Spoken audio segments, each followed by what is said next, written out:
Okay, I'm making a Cadillac Eldorado video, and it's not of a 59. I'll walk over here. This is a continuation video of the project, the 85 Eldorado 403. Okay, so I think there's a lot of you that have wanted to see me do this 403 project, and that is in the works. And what I've got here is the car, and basically this is its last week as a stock all original car, because we're going to start breaking it down. Basically, I'll go over the car just to let people see what one of these are, and this will be an informational video for these, and then we'll get into the engine stuff in a little bit. So this is my 1985 Eldorado Biarritz, and it is an average, I would say average, it's a very, very nice car. But for me, it's average because I've owned some of these that have 100 miles on them. And those are from the GM Museum and things like that. However, I've had this car a while and I've kept it kind of under wraps because one, I think it's the prettiest color combination you can get in one of these. The black red is also pretty, but the problem with these cars is the body doesn't lend itself well to black, because they're not perfect cars to begin with. And if you were going to restore one of these and you're going to spend $100,000 on a concourse restoration, black is a good color. But on an average General Motors ASC build, black is not a good color. So this is the best. White is great too, because those cars really are pretty too. So this is the Firethorn Fire Mist Red, as they call it, with a white interior. And this is an original car. There's been no repaint on this car at all. And I say this is not a perfect car. If you get up really close to it, the paint's not 100% perfect. Not show, Pebble Beach quality, but it's darn nice. This whole car is darn nice. And that's why I've kept it for this. And that's why I don't mind doing what I'm going to do with this car, because one, it's not totally perfect. Driver is a dirty word in one of these cars. Drivers usually, in my world, is not a very good car.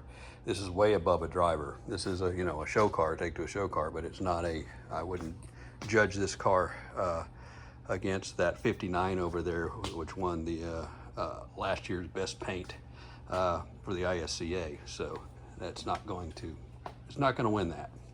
But for an original car, it's damn nice. And so some of the things that these cars have or are is they were only made for 2 years in the factory convertible. Now there are ASC conversions that were done, and even Hessen-Eisenhardt, but they were not considered factory convertibles. And how you identify a factory convertible is a little RPO code. And pretty much all 84, 85s are gonna have that. Let me pop the trunk here. I don't even think the trunk in this car is really cleaned up now. I'm just going along here doing things that I should have thought about doing before. It's clean, it's nice. And so, where is it at here? Okay, this V4C, that is your indication of a factory Eldorado convertible. That's the RPO that this car was built as a convertible by General Motors.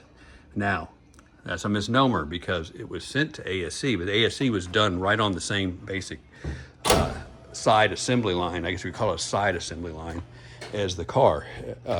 And so the ASC cars all have these little stickers down here that says ASC. But anyway, that's how you identify those. And they're only built in 84 and 85. And the numbers, I think, were maybe 2,200, 2,100 per each year. Maybe one was a little bit less. But I think the number for 85 is 2,200, something like that. Maybe 2,300. I'm just going off the top of my head. And, I've owned maybe 25 of these cars. Maybe more. I'll have to go back and look. Some of them were super nice. Some of them were just average. And this one falls, I guess, probably higher up to the top, but just pretty wise, it's, you don't see a lot of 85s with the white interior. That's more of a 84 thing, and 85 is more, you'll see the red. So it's kind of rare to see the white in an 85.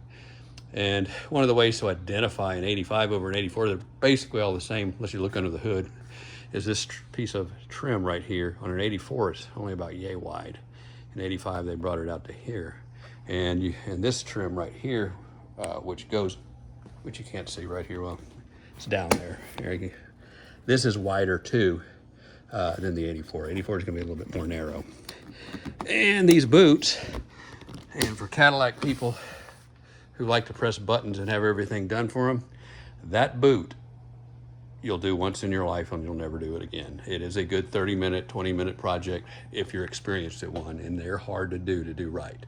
So most of these cars you see, they don't have the boot on them, and the cars honestly look like pure D you-know-what without that boot on them with the top down.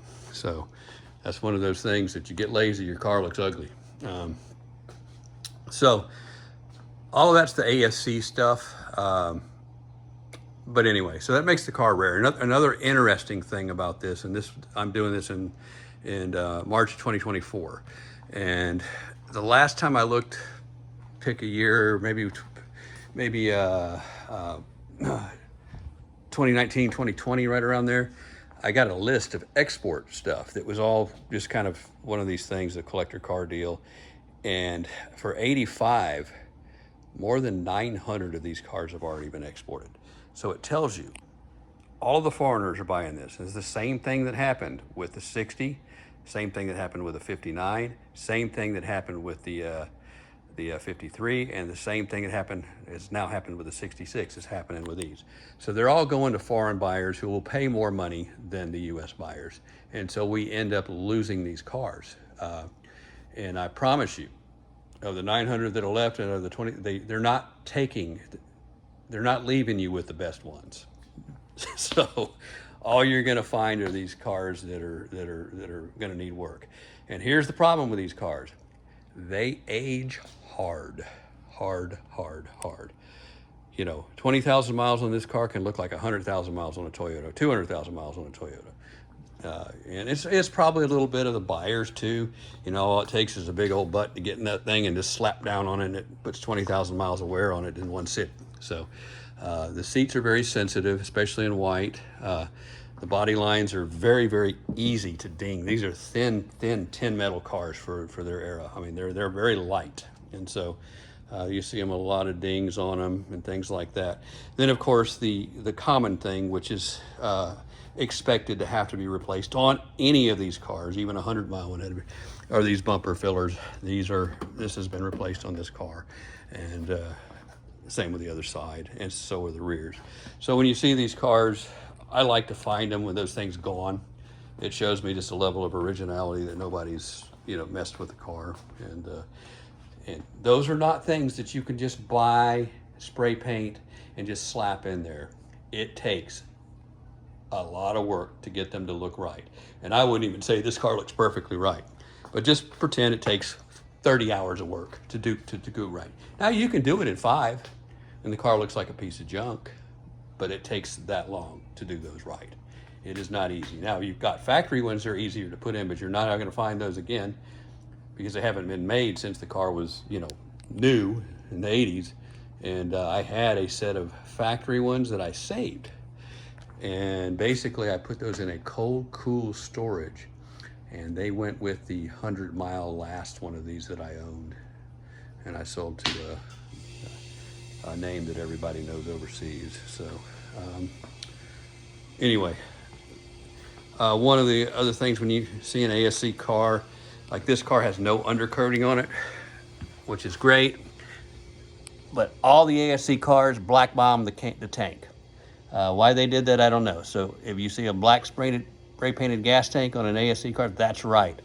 I don't like it. I'm probably going to rip the paint off of it later, make it the way I want it. But that's the way they're supposed to be. The other neat thing about the convertibles is they have the bigger sway bars. They're basically the touring car. So I believe the front end ratio is a 315 and they have the bigger sway bar. So basically the touring suspension was put into the factory 84 and 85 Eldorado car. So they drive stiffer than your slop boats that are not tolerable, in my opinion. The ones without the FE or the touring suspension. Interior wise, you know, these things are pretty basic. The radio on this, they did option 85 with a Bose radio. You could get that in an 85, but not in a convertible. And that's because the speaker positioning's back here. They just didn't put you could not get the Bose in the convertible. So that was never an option for a convertible. Some of the other options that were available on this car are, I believe the driver's side seat could have a recliner. This one does not. It has a passenger recliner. The digital dash versus the analog dash, which I think, you know, the analog dash is better in my opinion, but you know, that's an 80s looking thing. What else would be an option in these cars? Oh, you could get the that auto dimming mirror thing that goes here, whoop-de-doo, and you know, I've got one of those. I may just stick it in there, but it's not original to the car. I think that's about it. It's just a handful of different options that you could have got on these cars. Oh yeah, I think the illuminated entry system is one where you have that little thing here, and yeah, this car has that. So that's about it. The radios I think are all the same on the convertibles, which are were the high-end radios for 84, but or 85 or whatever before the Bose. So that's it. And then of course all of the convertibles are Biarritz, so they all have the Biarritz seats for 84 and 85, and different colors. You know, you had red, you had the rare, and 85 white. What other colors? I think, and blue. You know, red, white, and blue. So I think that was it for the convertible. So that's kind of it. And another telltale sign of the originality on these cars are the headlights. You got the guide, halogen, guide, halogen, guide, halogen, guide, halogen. Those are original and they're unobtainium. Maybe you can find a used one somewhere, but good luck. You can find ones that say GE, you can find ones that say Sylvania, you can find ones that say Wagner, but you're not going to find those without really, really seeking them out and finding something unique. Another thing that always gets ripped up on these cars are the factory air dams, which are this big plastic piece down here. And for the 4100 years, they have this here, which is going to be the air intake. That's where the air goes into the high-powered 4100.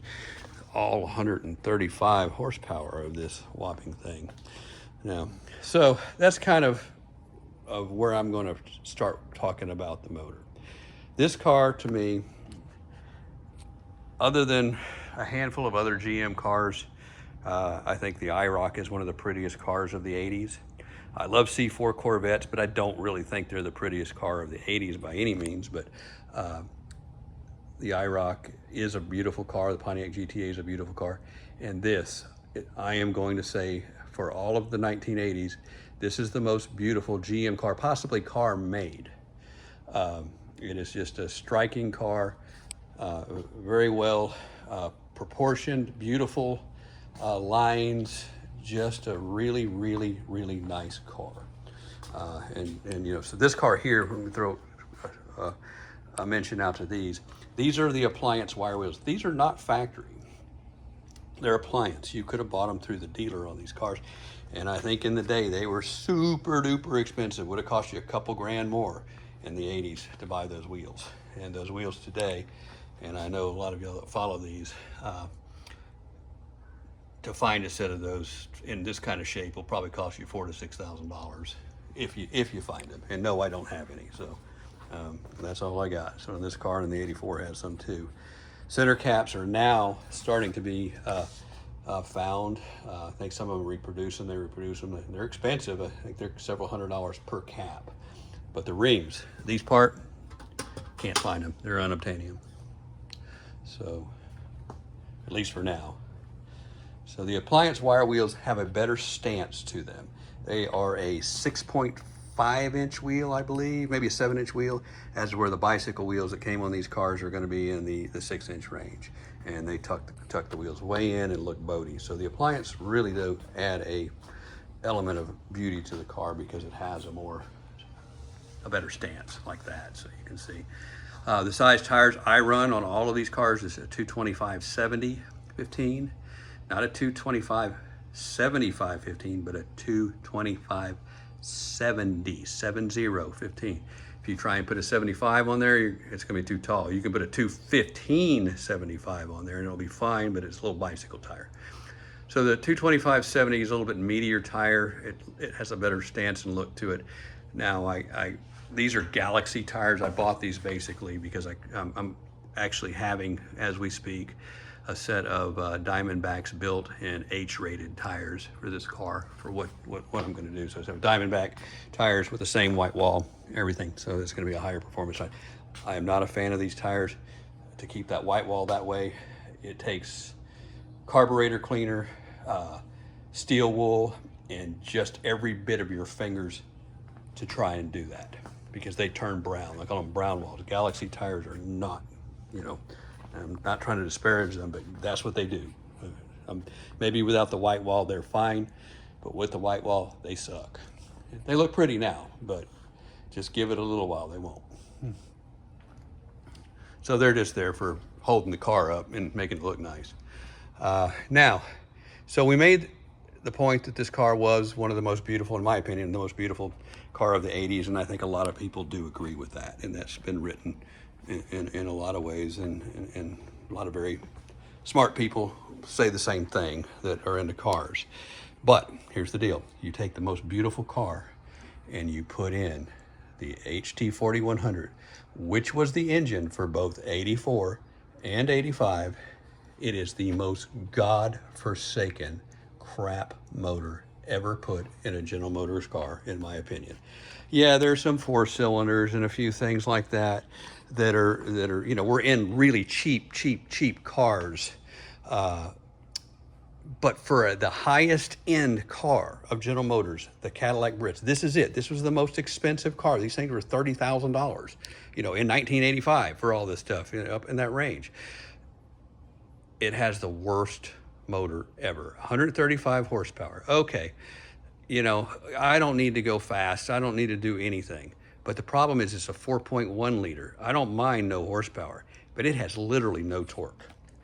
This thing, a friend of mine's dad made a comment years ago. Jim Haley, if y'all know who he is, a good friend of mine.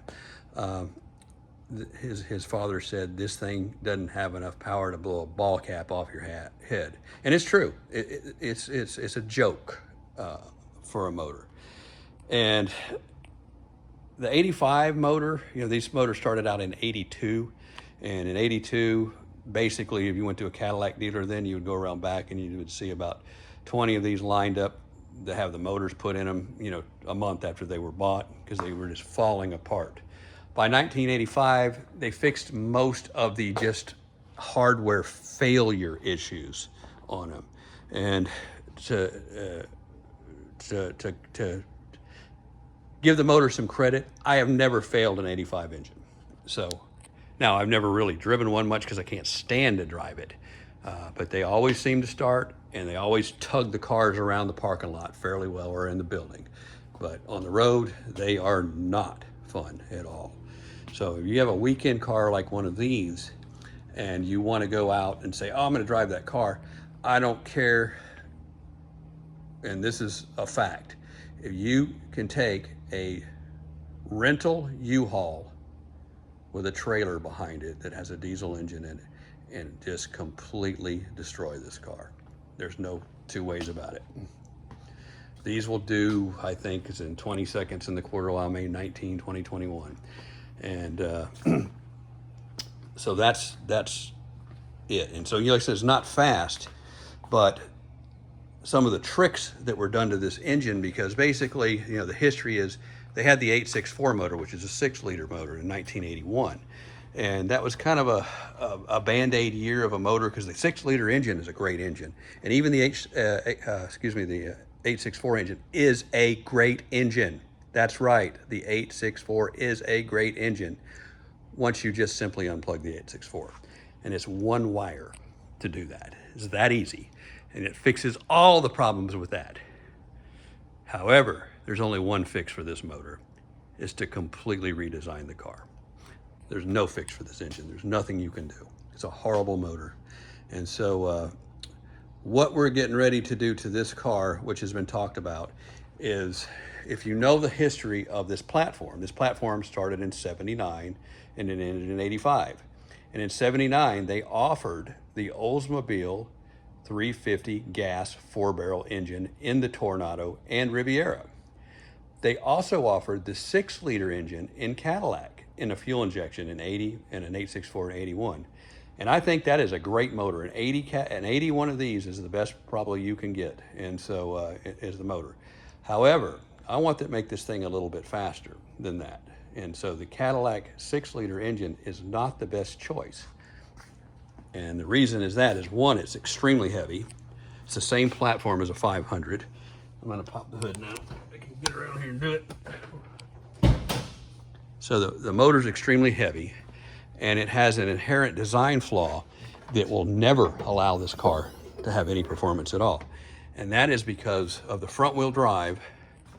The Cadillac engines will sit up higher, and so that's going to limit your air cleaner clearance. And you have to have all of those real low profile intakes on all the Cadillac motors, the 500, the 425, and the 368 6-liter, have a real concave intake manifold. And that's designed to be a universal motor that can go in the rear-wheel drive Fleetwood, Sedan DeVille, or the Eldorado platform. And so the Eldorado platform sits up higher because of its front-wheel drive, which is another issue in itself. But we can't fix the fact that it's front-wheel drive. It's going to have to stay front-wheel drive. So the best this motor really got in the Oldsmobile platform was the 350 4-barrel. And if you've ever driven a Tornado or Riviera from 1979, or the optional 80, which has the same engine too, the 350 4-barrel with optional, they run good. I wouldn't say they're fast, but they're very fun to drive. And it's better than the fuel injection with the 4-barrel. It has a lot more power. I don't care what the factory rated at it. Go race one side by side, the 4-barrel will destroy it. I mean, just literally destroy it. And that's even with the things running perfect. Even in the day when they were new. They always seem to give the fuel injection a little higher rating, I guess, to sell it, you know, to make you feel better about it. So, but anyway. So the platform we're going to go with this is the Oldsmobile platform, which is proper for this car, because, you know, 1979, all of these things had Oldsmobile engines in them. Your Eldorados had them, your Rivieras, or your Eldorados had them, and your Sevilles had them. However, they ran the fuel injection on them, the port fuel injection, which is another. It's not the same as the 80 fuel injection, and this is basically the same as an 80 fuel injection. 80 to 85 runs a throttle body. 77, when the fuel injection came in on the Cadillac motor, it goes to 79. That's called a Bendix injection, and it has actually 8 injectors. It's a nice thought out design, but it just does not run good, and the computers have aged hard. There's no serviceable parts for it. It never ran right to begin with, and again, the carburetors would just destroy them. And so, in the equal motors. So we're going to make this a carbureted car, and so it's going to go back with an Olds platform, just like it was factory, with a carburetor. And I've got a donor 80 Riviera 350 that's going to give me most of the parts. Now, I'm going to take it one step further. Okay, the Oldsmobile platform engine is a 307, 350, and 403. And all of those engines are the same physical size and weight. So we're going to go with a bigger engine, because I'm going to build a little bit higher performance motor. Not a really crazy motor, but a little bit higher performance motor, and put it in the 350 platform. So we're going to go with a 403. And to make it a little lighter, we're going to run aluminum heads and aluminum intake. But we're going to run it all back and make it look like it's completely factory 79 Riviera Tornado under the hood look. So all of the brackets on those are different. All of that stuff is going to be completely different platform. Even the radiator's different, even the fan shroud's different. So we're gonna change all that, and we have all that. And I'll just make a quick glance out there. You can see it over there in the parking lot. That's it. In fact, we'll walk over there and just take a quick look at it. And that's a running, driving car. It's not in the best of shape by any means, but it's got, you know, like 60,000 miles on it. And the motor's fine, everything's fine, and I should just put the 350 in it, but like I said, I want to make it a little bit more powerful. So that's it. I've got the air cleaner off of it there. Still even got the Olds stuff, but that's the 354 barrel, so you can see the fan shroud is a lot closer because the motor sits further up there. So anyway, it will look like this, except brand new looking. So go back from that. So that car will die to make the other one nice, but it's already pretty much dead anyway. Came from Minnesota. Body's got some rust in it, and that's why I don't feel bad about doing that to it. So back there. So back to the nice car here. So that's where we're at, and I'm making this video now because I know a lot of people have expected me to have this done already. And I have the short block in a machine shop. The 403 is being built. We're using the, if you know anything about Oldsmobile engine, there's only one hyper-eutectic pistons. They make some Keith Black pistons for those.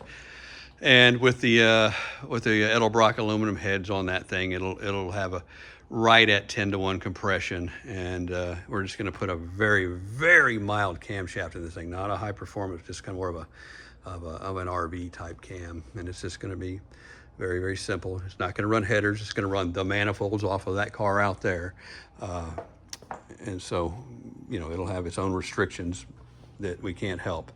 Now, the big problem is the transmission, of course. Now, this transmission is in nice shape because it's a low mile car.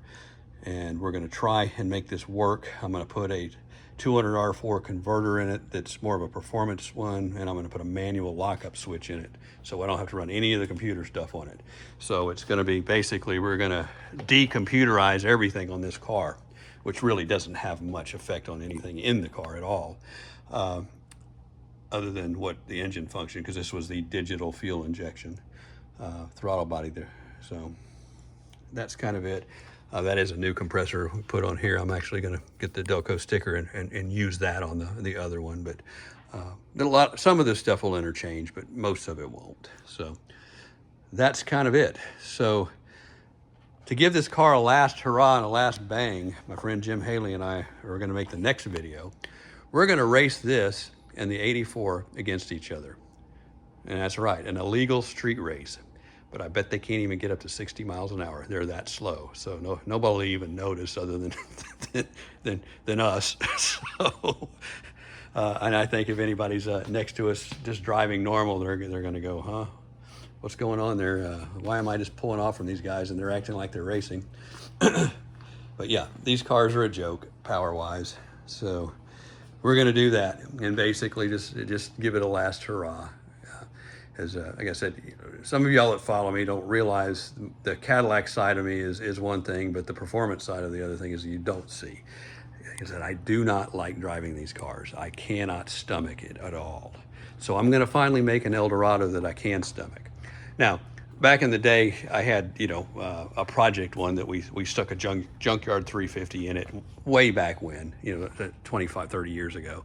And it ran good, it was fun, but the car wasn't that nice. It was actually just to fix the car because the motor was bad in the car. I think it was an 84 too. And so we put the motor out of a junkyard in there, out of a Tornado in there, and it was fun. And so I've done these that way, but never this way. And so y'all follow some of the other projects I've done, like the old 500 Cadillac, which is just a glory. This darn brand new El Camino that was a museum stored car. We pulled the motor out and put a ZZ502 crate motor in it and did it all like it's a factory big block car. So, and that's the way it should have been. just things like that. They're interesting projects. But so this is going to be an interesting project. It's going to have a 403. If the motor has 340, 350 horsepower, I'm doing well. It may have more than that, but I doubt it with the exhaust manifolds. But it'll run good enough, and it'll be torquey. And I think that's the main thing that these cars need, is just some instant throttle response and torque to make them feel good when they run, because this does not feel good. It feels just anemic. And so it'll be a lot of fun, and I look forward to doing it. And exhaust wise, we're going to run, no emissions, and it's going to be a single exhaust, basically the same one. This car still has the original resonator on it, and it's real nice. And so I'm going to run that. I may put a different muffler on it, but I'm going to try and just blast it through the original resonator there, because that's got the right cutoff, right tip, and all that stuff. Really hard to see there. So we'll use that, and it will all stay stock looking. Suspension wise, I'm not going to do anything. It's already got the touring suspension. I'll probably put some better shocks on it. These are still originals on that, at least on the front. And engine weight wise, usually if you change these to the iron motor, you need to change the torsion bars from the car you got the engine out of. So for example, the right thing for me to do, if I was putting that 350 out of the Tornado or the Riviera in here, I should change the front torsion bars from that car to this car. However, I'm going with an all aluminum intake and aluminum head engine. So the weight of that engine, I haven't quite figured out exactly what it is compared to an HC 4100, but it's probably not going to require the torsion bar change. It's going to be close to the same weight. And so that's the good thing about that, because a lot of times if you put a Cadillac 500 or a Cadillac, even a 368 motor in this thing, they're very heavy in the front. And so that's a bad thing. The Riviera is not so bad with the motor, but it is a little heavy in the front compared to one of these. These are light in the front because they have the smaller motor, and so that's why I want to keep it there. But make it light light as it can in the front, within reason, and then have some more power. So that'll be fun. What else can we talk about on one of these? I know this is going to get long, and I don't even know. Oh, just to set the record straight. As some of y'all probably read this before, these cars, all 84s and 85 convertibles, came with a stripe on the back, but never had the stripe on the side. That is absolutely, positively, 100% correct. That's the way they came from ASC. A lot of the stripes were added, and I've even taken these cars and added the stripes just because people can't believe they don't have them. But this is the way they're supposed to be. So all the research in the world, this is some of that knowledge that our generation will lose. But maybe this will keep it out there. These are not supposed to have the pinstripe. That was not an option. You couldn't get it. It was not available, because here's why. If you had the pinstripe on the car, it went up into the body where they cut it off. And so they would have to band-aid that pinstripe to make it work right with the body line that they changed with the ASC. And so that's why it didn't have it. And of course, yeah, you can add one and make it go with the body line, keep it all with the factory. Because the way the factory pinstripe on these goes, it starts right up here, usually right in there. So a little bit ahead of this. Goes back here, it breaks at the mirror, right below it, breaks at the other side, comes back, goes through here, straight down here, then this curves up right there on the body line there, and then back into here. It actually goes across. So that's the way they were done.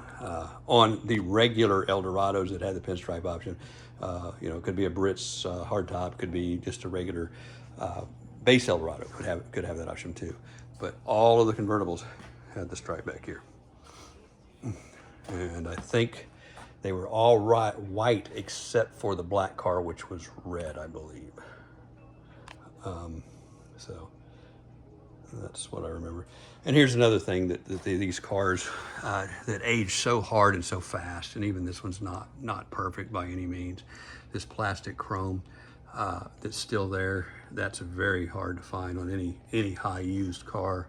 And a lot of the detail guys will take a a silver pin and fill that in and make you, and I've even been guilty of that myself on some of the rougher cars, I guess, but I'm leaving this alone because it's still there. It's not perfect, but that's the chrome. That's unobtainium. You can't duplicate that. At least I don't know any way to duplicate that. And so these emblems here can be changed if you needed to, but you cannot get that chrome in those right there. So the cars have, one of the options is the locking gas cap. This car doesn't have it, so there'll be a pin right here that goes there. That is an option on these. I think it's option 84 or 85 convertibles. So that's one of the options this car is missing. Whoop-de-doo. What else? I think that's kind of it. And that's what your seats look like. There's a door panel. Yeah, white ages so hard, but this is, really, really nice for white. So, and a lot of these white interiors get, what do you call it? They'll get spray painted white, and this one's never had any work done to it. And you can see, some has some yellow to it, and that's pretty much. I like to see that because that's tells you it's authentic. So, and yeah, you can take some of the yellow out. In fact, I need to get after this one myself with a can of Tough Stuff or something, and just clean it up a little bit more.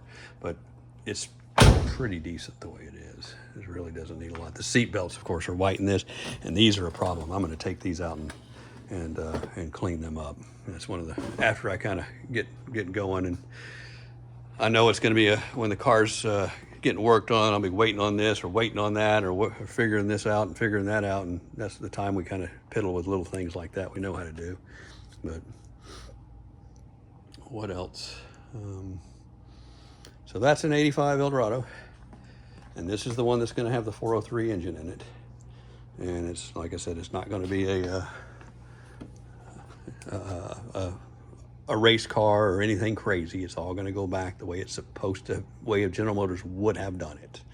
One of the things I am looking for, and I found a set of them, is I'm going to try and keep that Oldsmobile engine with that same finned aluminum valve cover look, because this is the 85 has 4100 is the only engine, at least in the Eldorado, had this valve cover on it, because 84s had a different valve. 83s even had a chrome. 82, 83 had a chrome valve cover, but 84 had its own individual valve cover, and 85 had this finned aluminum, which is a very pretty valve cover. So I'm gonna try and find a set of those that go on the Oldsmobile engine, just to make it look like it's that, because the Oldsmobile engine will have a aluminum intake on it, so it'll look like that, because this motor's real clean. The motor's perfect. I'm pulling a motor. I'm going to go with aluminum water pump on the Oldsmobile, and I'm going to fin valve cover. So you might mistake it for a 4100, so, but it won't be.